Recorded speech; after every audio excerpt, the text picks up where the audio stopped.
Ito yung tinatawag na tulog. Trabaho, 7 a.m. to 11 p.m. Pagkagising, trabaho ulit. Yan guys, dito kami natutulog. Yon. Tutulog kami sa labas. Puro trabaho tayo, sipag lang, tiyaga. Ito nga pala yung sasakyan ni Bibe. Tapos yung sasakyan din ni Bibe. Big bike. Construction worker, pero naka big bike. Tapos yung mga boys natin, no? Oh, saan natutulog yung mga yan? Sa sahig lang. Vlogger to.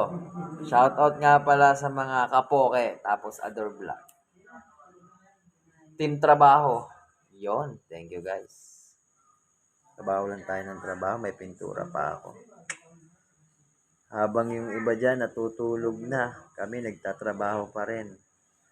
Tapos gigising kami ng alas 5 para pagdating ng 7, magi-start na.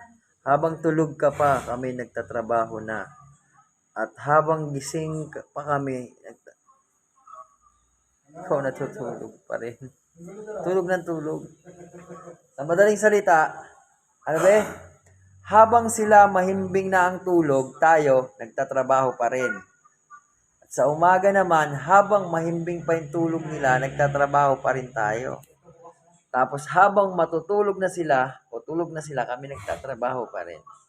Yung 8 hours nila, ginawa naming 14 hours. Tingnan mo naman, trabaho lang ng trabaho guys.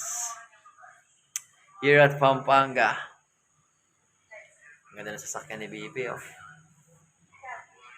Ito natin yung ating napagga. Yun.